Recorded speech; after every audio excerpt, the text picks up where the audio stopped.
औज़ु बिल्लाहि मिनश्शैतानिर्रजीम बिस्मिल्लाहिर्रहमानिर्रहीम। कुल कायनात की बादशाही अल्लाह ही के लिए है जो वहदहू ला शरीक है, जिसके सिवा कोई इबादत के लायक नहीं। वही रिज़्क़ देने वाला है, वही ज़िंदा करने वाला है, वही मारने वाला है और वही फिर क़यामत के दिन उठाने वाला है। वही वहदहू ला शरीक है, उसी की इबादत करनी चाहिए, उसी से ही मांगना चाहिए, यही हक़ है। और मोहब्बत का हक़दार तो सिर्फ़ अल्लाह वहदहू ला शरीक है।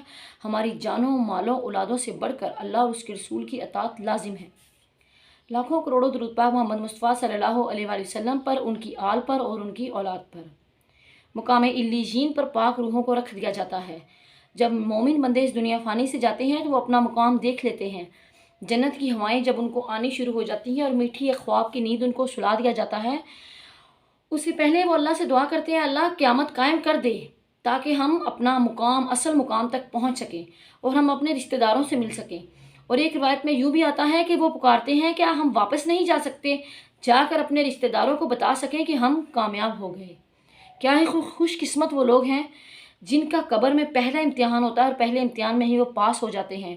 मेरी अल्लाह ताला से दुआ है कि अल्लाह ताला कब्र के इम्तिहान से और मौत की सख्ती से हमें बचाए और कब्र के इम्तिहान में कामयाबी अता फरमाए।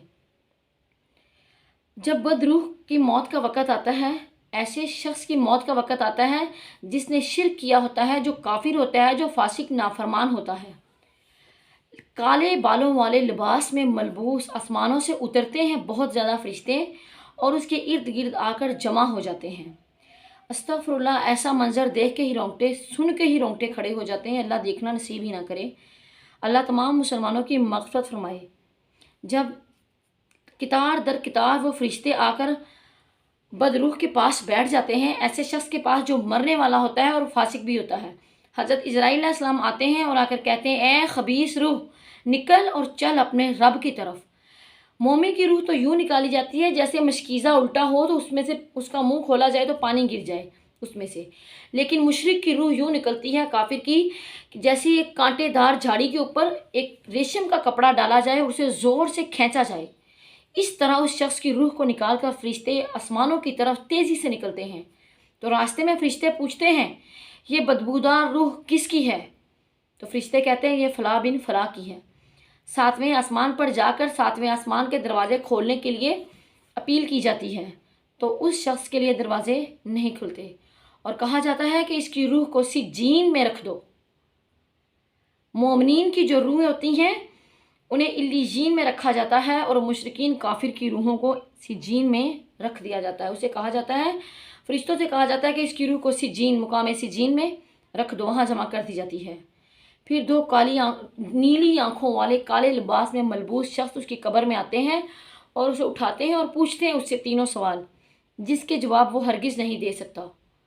फिर चौथा सवाल उससे किया जाता है कि क्यों तुझे नहीं पता कि तेरा रब कौन है, तेरा दीन क्या है, तेरा मज़हब क्या है और तेरा नबी कौन सा है। जब उससे चौथा सवाल ये किया जाता है, तुझे इल्म क्यों नहीं है, तो कहता है, मैंने अपने बड़ों से ये सुना ही नहीं और मैंने उस किताब पर अमल ही नहीं किया जो अल्लाह ताला ने अपने नबी के ज़रिए मुझ पर भेजी थी।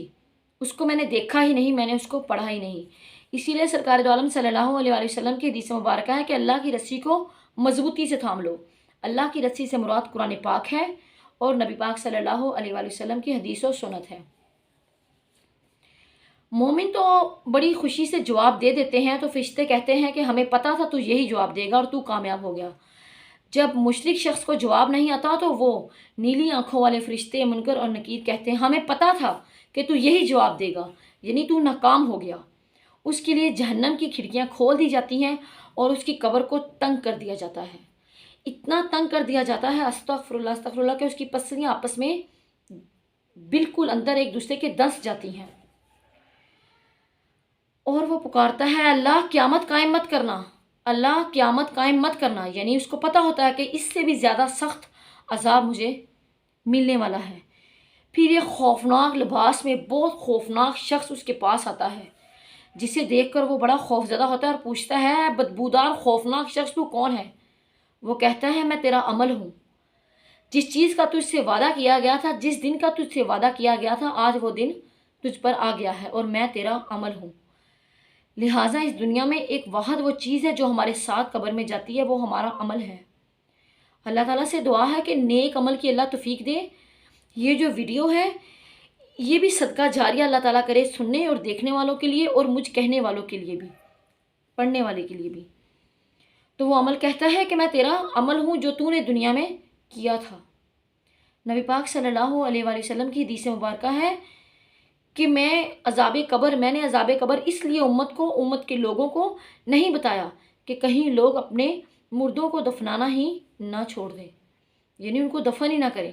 عذاب قبر اگر کہا جاتا ہے انسانوں جن کے علاوہ کائنات کی ہر شے جن پر عذاب ہو رہا ہوتا ہے وہ سنتے ہیں چیخ و پکار قبر والوں کی۔ اگر انسان اور جن سن لیں تو وہ کبھی ہوش میں نہ آئے۔ تو اللہ تعالیٰ نبی پاک صلی اللہ علیہ وآلہ وسلم، حضرت عائشہ صدیقہ رضی اللہ تعالیٰ عنہ فرماتی ہیں کہ میں نبی پاک صلی اللہ علیہ وآلہ وسلم کو ہر نماز کے بعد عذاب قبر سے نجات کی دعا کرتے سنتی تھی۔ یعنی وہ نبی دو جہاں کے ولیوں کے، نبیوں کے سردار، اللہ تعالیٰ کے محبوب، وہ نبی جو نبیوں سے پہلے، سب سے پہلے جس کی شفاعت قبول ہوگی، وہ نبی اللہ تعالیٰ سے عذاب قبر کی دعا کرتے تھے۔ اور اللہ تعالیٰ سے دعا کرتی ہوں کہ اس نبی کے وسیلے سے تمام خطا کاروں کی مغفرت فرمائے، پیارے محبوب کی شفاعت ہم گناہ گاروں کو لازم کرائے، ہم بھی نبی کی شفاعت کے حقدار ہوں۔ اللہ تعالیٰ کوئی ایک رائی کے دانے کے برابر ہی نیکی گناہ گاروں کی قبول فرما کر اپنی رحمت کے سائے کے صدقے ہماری مغفرت فرمائے۔ اور جب بدروح کا عمل اس کے پاس آتا ہے تو وہ کہتا ہے میں تیرا عمل ہوں جو تو نے دنیا میں کیا تھا۔ تو لہٰذا وہ چیزیں جو ہم دنیا میں کرتے ہیں وہ ہمارے ساتھ آخرت میں قبر میں ہمارے ساتھ جاتی ہیں۔ نبی پاک نے فرمایا جو انسان قبر کے عذاب سے قبر میں کامیاب ہو گیا، اس کی اگلی تمام منزلیں جو ہیں وہ آسان ہیں، وہ فلاح پا گیا، وہ کامیاب ہو گیا۔ یہ زندگی ہے جہاں پر ہم ایک پیپر کی تیاری کرنے آئے ہیں اور اس کا امتحان قبر میں ہونا ہے۔ جب کوئی انسان پیپر میں کچھ لکھ کر ہی نہیں آتا تو وہ پاس کیسے ہوگا؟ اکیلا دعاؤں سے پاس نہیں ہوتا بندہ، اس کے لیے عمل بھی کرنا پڑتا ہے۔ تو لہٰذا اللہ تعالیٰ عذاب قبر سے محفوظ رکھے، تو پھر اس شخص کو بھی جو گنہگار ہوتا ہے اسے بھی سلا دیا جاتا ہے۔ جیسے خواب دیکھنے والا انسان اچھا خواب دیکھ کر اچھی فیلنگ کرتا ہے، محسوس کرتا ہے، برا خواب دیکھنے والا خوف زدہ ہوتا ہے، اپنے خواب میں بہت خوف زدہ ہوتا ہے۔ اسی طرح وہ جہنمی جو شخص ہوتا ہے اسے جب اس کی نیند سلا دیا جاتا ہے وہ اس تکلیف کو محسوس کرتا ہے، اپنی اس تکلیف کو محسوس کرتا ہے جو اسے جہنم کی کھڑکیوں سے آ رہی ہوتی ہے، اس کی پسلیاں یوں ہوتی ہیں، اس کی قبر تنگ کر دی جاتی ہیں۔ ایک روایت میں آتا ہے 70 اژدھے اس پر مقرر کر دیے جاتے ہیں جو قیامت تک اس کو ڈستے رہیں گے، اور ان میں سے ایک اژدھا بھی اپنا زہر زمین پر اگل دے جس جگہ پر وہاں عمر بھر قیامت تک کے لیے کوئی بھی سبزہ نہ اگے، گھاس تک نہ اگے۔ اگر ایک اژدھا بھی قبر کا زمین کے اوپر پھونک مار دے تو وہاں کبھی بھی قیامت تک کے لیے گھاس تک نہ اگے۔ روز قیامت جب مردوں کو اٹھایا جائے گا تو مشرکوں کی روحیں اٹھ کر کہیں گی ہائے کس نے ہمیں اٹھا دیا قبر سے، ہمیں کس نے قبر سے اٹھا دیا، ہم کیوں اٹھائے گئے قبروں سے؟ کیونکہ ان کو پتہ ہوتا ہے کہ ان کی اگلی منزلیں مشکل ہیں۔ تو اللہ تعالیٰ سے دعا ہے کہ تمام مسلمانوں کی منزلوں کو آسان فرمائے، موت کی سختی سے بچائے، قبر کے عذاب سے بچائے اور آخرت کی سختی سے بچائے۔ روز قیامت والے دن جب میزان لگا ہوگا تمام لوگ اللہ تعالیٰ کے سامنے کھڑے ہوں گے۔ ہم کیا اتنی ہمت ہے کہ ہم اللہ تعالیٰ کی طرف آنکھ اٹھا کر بھی دیکھ سکیں؟ تو کیا ہم رب کے سامنے کھڑے ہو سکیں گے؟